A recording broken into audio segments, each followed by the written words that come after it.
ভাইয়া আমার, আখিরাত তো অনেকগুলো ঘাটি। এক নম্বরে হচ্ছে জান কবজ হওয়া, মৃত্যু, এরপরে কবর, এরপরে হাসরের মাঠ, এরপরে মিজান, এরপরে ফুলসিরাত, এরপরে জান্নাত জাহান্নাম, এবং এক একটা হাজার হাজার বছরের লম্বা ঘাটি। বন্ধু আমার, শুধুমাত্র কসম আল্লাহর, কোন ব্যক্তি যদি বেঈমান, কাফের, মুশরিক, নাফরমান, পাপী জিন্দেগি নিয়া মৃত্যু পর্যন্ত পৌঁছে, খোদার কসম শুধু মৃত্যুর যন্ত্রণা, শুধু জান কবজের যন্ত্রণা, আল্লাহর কসম এটুকুই সহ্য করার ক্ষমতা তার থাকবে না। এই জান কবজের যন্ত্রণার সামনে তার 60 বছরের দুনিয়া যা ভোগ করছিল, মজা করছিল, 1 সেকেন্ডে ভুলে যাবে। ইমানদার, আমি শুধু এই কথাটাই এখন শুনাইতে চাই। এই তর্জমাটা বললে আমার কথা শেষ। এটাই আমার বক্তব্য। ভাইয়া, কবরে লম্বা সময় থাইকা কি কষ্ট পাইবা? বেনামাজি সন্তান, হারাম উপার্জনকারী বাবারা, বেপর্দা মা বোন, সেটা তো লম্বা বিষয়। হাসরের মাঠ কি পরিমাণ লম্বা, মিজানের পাল্লার সময়টা কি পরিমাণ কঠিন হবে, আমল নামাটা যখন বাম হাতে দেয়া হবে তখন কি পরিমাণ চিৎকার করবে। ফুলসিরাত পার হতে 30,000 বছরের রাস্তা, এই অন্ধকারাচ্ছন্ন রাস্তা কিভাবে পার হবে সে তো পরে লম্বা বিষয়। শুধু জান কবজের সময় মৃত্যুর, যেটাকে বলে রুহু কবজ হওয়া, মৃত্যুবরণ করা, এই কষ্টটাও তো সহ্য হইবে না। এই কষ্টটা তো সহ্য হবে। কোরআনুল কারীমের মধ্যে 4 জায়গায় আল্লাহ তাআলা মোট মৃত্যুর যন্ত্রণার কথা বলছেন। 1 নাম্বার, ওয়াজাআত সাকরাতুল মাউতি বিল হক যালিকা মা কুনতা মিনহু তাহিদ। রব্বুল আলামিন বলেন, বান্দা শুনে নাও, সত্য সত্যই মৃত্যুর যন্ত্রণা আসবে। সাকরাতুল মাউত বলে এটাকে। মৃত্যুর যন্ত্রণা মানে এই জান কবজের সময়, রুহু কবজের সময়ের যন্ত্রণা, মৃত্যুর সময়ের যন্ত্রণা। কোরআনুল কারীমের মধ্যে আল্লাহ বলেন, ওয়ালাউ তারা ইযিজ যালিমুনা ফি গামারাতিল মাউত। আল্লাহ বলেন, শোনো বান্দা, আল্লাহর নবীকে বলেন, বন্ধু আপনি যদি একটা নজর দেখতেন জালেমের মৃত্যু যন্ত্রণা কতটা ভয়ানক হবে। ইযিজ যালিমুনা ফি গামারাতিল মাউত ওয়াল মালাইকাতু বাসিতু আইদিহিম।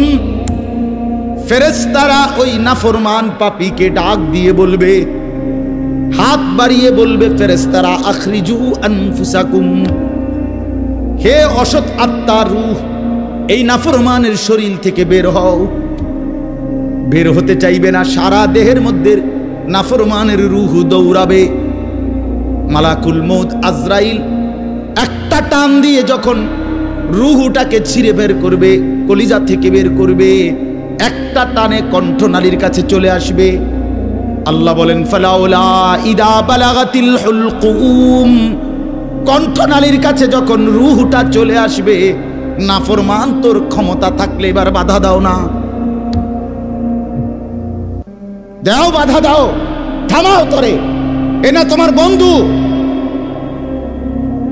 এ না তোমার বাপ, থামাও এরে, এ তো মরে যাচ্ছে, তারে ধরে রাখো, ধরে রাখো। পারা যাবে তো? কথা বলেন না কেন? আল ইয়াউমা তুজজাউনা আযাবাল হুন। আল্লাহর ফেরেশতারা জান কবজের মুহূর্তে, খোদার কসম আল্লাহ বলছে, জান কবজের সময় বলবে, মনে রাখিস না ফরমান, আজকে তোরে কবরে নিয়া চূড়ান্ত তোরে আযাব শাস্তি ভোগ করাবো। তুই বুঝবি পীড়া কারে কর। মাস্তানি, মাতবরি, সুদের টাকা, ঘুষের টাকা, বাটপারি, চিটারি, অহংকার, দম্ভ, আয় আয় না ফরমান, তোরে এখন দেখাবো। আল ইয়াউমা তুজজাউন, আজকে দেখাবো আযাবাল হুন, লাঞ্ছনা কর আযাব। আও কবরের প্রথম ঘন্টা, কবরের প্রথম ঘন্টাতেই তুমি বুঝবা আখিরাত কত কঠিন। রাসূলুল্লাহ সাল্লাল্লাহু আলাইহি ওয়াসাল্লাম বলেন, কবরে যেই নাফরমান প্রশ্নের জবাব দিতে পারবে না, 3টি প্রশ্নের, তো আল্লাহ তাআলা বলবেন কাযাবা আবদি, ফেরেশতা আমার এই নাফরমান বান্দা মিথ্যা বলেছে। ফাআফরিশুহু মিনান নার ওয়ালবাসুহু মিনান নার, আমার নাফরমান বান্দার কবরে জাহান্নামের বিছানা বিছায় দাও, ওরে জাহান্নামের পোশাক দিয়ে আবৃত করে দাও। ওয়াফতাহু লাহু বাবান ইলান নার, জাহান্নাম বরাবর তার কবর থেকে দরজা খুলে দাও, কবর খুলে দাও। ওফো, আল্লাহর নবী সাল্লাল্লাহু আলাইহি ওয়াসাল্লাম বলেন তখন কবর তারে, ফেরেশতা যখন তাকে রাইখা যাবে, কবর তারে ডান দিকের মাটি বাম দিকে একটা চাপ দিবে, বাম দিকের মাটি ডান দিকে চাপ দিবে।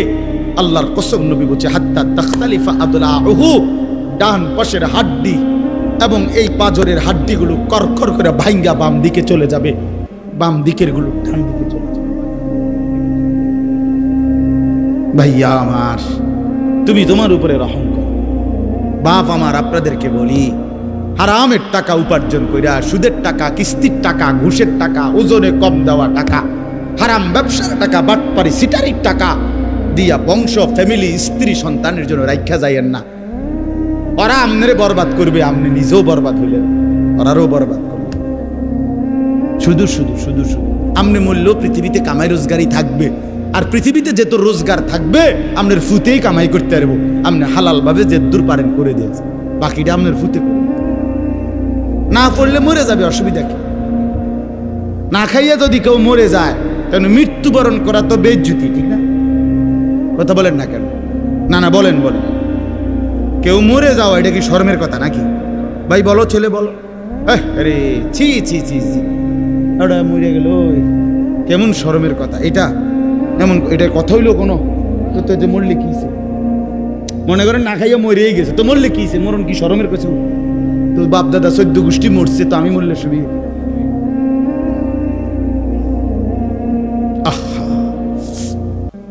এজন্য বন্ধু, আল্লাহ তাআলা বলছেন ওয়ালাউ তারা ইদিয যালিমুন, এই শুনেন বন্ধু, আপনি যদি একটা নজর দেখতেন। আমরা তাফসীরে কিতাবে পড়ছি, আত-তাযকিরা, ইমাম কুরতুবী রাহমাতুল্লাহর কিতাব আত-তাযকিরা ফি আহওয়ালিল মাউতা বিল আখিরা, অনেক সুন্দর কিতাব, বাংলা অনুবাদ হয়েছে মৃত্যুর ওপারে। ইমাম কুরতুবীর খুব সুন্দর, অনুবাদটাও অসাধারণ। এই বইতে আছে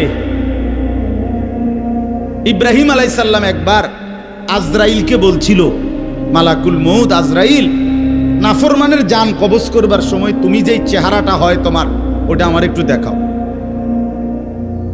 মালাকুল মউত আজরাইল বলছিল, হে আল্লাহর নবী, কসম আপনি এটা দেখতে চাইেন না, আপনি সহ্য করতে পারতেন না। ইব্রাহিম আলাইহিস সালাম বললেন, না মা আজরাইল, আমি এটা দেখুমই, তুমি আমারে দেখাও একটা নজর। মালাকুল মউত আজরাইল কোন পাপী ব্যক্তির জান কবজের সময় যেই বিভৎস কুৎসিত আকৃতি ধারণ করে, আল্লাহর কসম ওই আকৃতি যখন ধারণ করছেন ইব্রাহিমের সামনে, ইব্রাহিম নবী সাল্লাল্লাহু আলাইহিস সালাম একটা চিৎকার মাইরা বেহুশ হয়ে গেছে। লম্বা সময় পরে যখন হুঁশ আসছে, তো আমি নিজে পড়ছি কিতাবে, আরবি কিতাবে, ইব্রাহিম আলাইহিস সালাম আল্লাহকে বলছে, আল্লাহ আপনার জাতের কসম মাওলা, কোন নাফরমান পাপী তার কবরের আযাব, আখিরাতের আযাব, জাহান্নামের আযাব কিছুই লাগবে না, শুধু মালাকুল মউত আজরাইলের এই বিভৎস দৃশ্য যদি সে একবার দেখে, তো তার 60 বছরের নাফরমানির শাস্তির জন্য এটাই যথেষ্ট।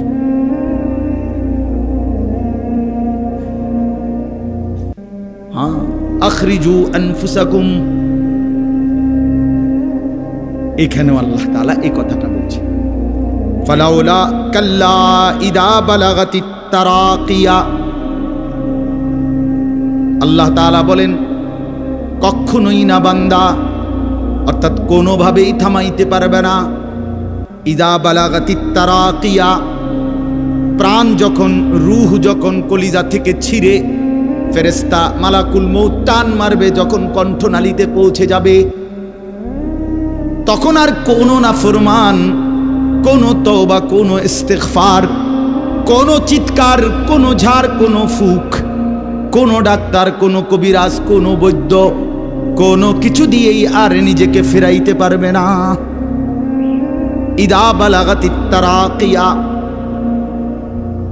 যখন কণ্ঠনালীর মধ্যে ফেরেশতা টান দিয়ে বের করে ফেলবে রূহ, কলিজা থেকে কলব থেকে রূহকে টেনে ধরবে, যখন কণ্ঠনালীতে চলে আসবে, ওয়াকিলা মান রাক, আশপাশের সকলেই তখন বলবে এই ব্যক্তি যে ছটফট করতেছে তারে এখন কোন কবিরাজ দিয়া ঝাড়াবে। সবাই ডাক্তার, কবিরাজ, বৈদ্য, ওঝা খুঁজবে, দেখো না কার কে পরিচিত আছে, ডাকো, আরে বাঁচাইবার চেষ্টা করো। ওয়ান্না আন্নাহুল ফিরাক, আল্লাহ বলে কিন্তু ওই ব্যক্তি ঠিকই বুঝে ফেলেছে আজকে তাকে নিশ্চিত এই পৃথিবী থেকে বিচ্ছিন্ন হতে হবে। আত্মীয় স্বজন তারা যদিও ডাক্তার কবিরাজের জন্য চিল্লাচিল্লি করছে, কিন্তু লোকটা নিজেই বুঝে ফেলবে আন্নাহুল ফিরাক, তাকে এখন এই দুনিয়ার মায়া থেকে বিচ্ছিন্ন হইতেই হবে। কারণ মালাকুল মউত তো রূহটা ছিঁড়া ফেলছে, কলিজা থেকে টান দিয়া ফেলছে, আর তো ফেরত যাবে না, আর তো ফেরত যাবে না।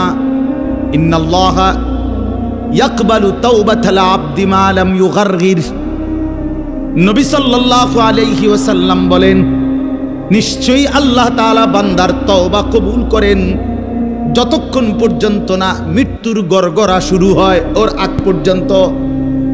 ফেরেশতা টান দিলে মৃত্যুর যখন গড়গড়া শুরু হয় তখন যদি কোনো বান্দা তওবা করে আল্লাহ তাআলা সেই তওবা কবুল করে না। এবার দম টানে, একেবারে সোজা হইয়া গেছে। এই সময় হুজুর আনছে 200 টাকা দিয়া, হুজুর আব্বারে গুদ্দুর বেহেশত বুঝ কইরা দেন, তওবা ফরাইয়া দেন, তওবা। এই সারা জিন্দিগির সিটারি বাটফারির তওবাটা এই 200 টাকা দিয়া আব্বারে মিল কইরা দেন। হ্যাঁ, বেহেশত দিয়ে দিব। বেহেশত হুজুরের আব্বার সম্পত্তি। হ্যাঁ, কথা বলেন না কেন? বেহেশত হুজুরের বাপের সম্পত্তি। এটা তো এটা কি ধরনের তওবা, কিসের তওবা এটা? এই বেটার তো কোনো এহসাসে নাই। আরে বোঝেন নাই আমার কথা? তার তো কোনো অনুভূতিই নাই, হে তো লড়েও না, বুঝেও না, হে তো জানে না কিসের করছে, কি করতেছে। আল্লাহ তাআলা বলছে ওয়াল্লাযীনা ইযা ফাআলু ফাহিশাতান আও যালামু আনফুসাহুম যাকারুল্লাহ ফাস্তাগফিরু লিযুনুবিহিম।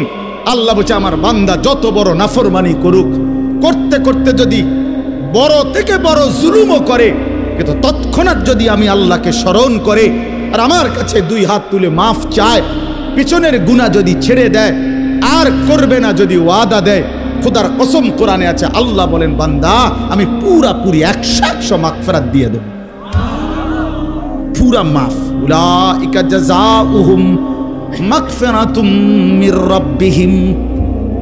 যখন তোমার বুঝ ছিল তখনই তুমি তওবা করছিলা, ঠিক আছে, কিন্তু যখন মৃত্যুর যন্ত্রণা শুরু হয়ে যায় তখন আর তওবা কবুল হয় না। ওয়ালাইসাতিত তাওবাতু লিল্লাযীনা ইয়ামালুনাস সাইয়্যাত হাত্তা ইযা জাআ আহাদাহুমুল মাউত ক্বালা ইন্নী তুবতুল আন। এই যে কোরআন শরীফের আয়াত, আল্লাহ বলেন ওই ব্যক্তির তওবা তওবা নয়, পুরা জিন্দেগি নাফরমানি করেছিল, অতঃপর যখন মৃত্যুর সময় আসলো আজরাইল উপস্থিত হলো, এখন বলতেছে আমি আল্লাহ এখন তওবা করলাম। আল্লাহ বলে না বান্দা, এমন তওবা হবে না। তাইলে তওবা করবেন কখন? এখন। কখন বাবা?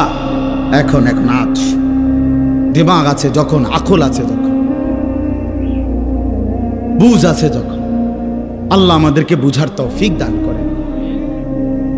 ওয়ালতাফাতিস সাকু বিসাক, আল্লাহ বলেন নাফরমান তখন ভয়ে আর আতঙ্কে মালাকুল মউতটাকে টেনে বের করছে।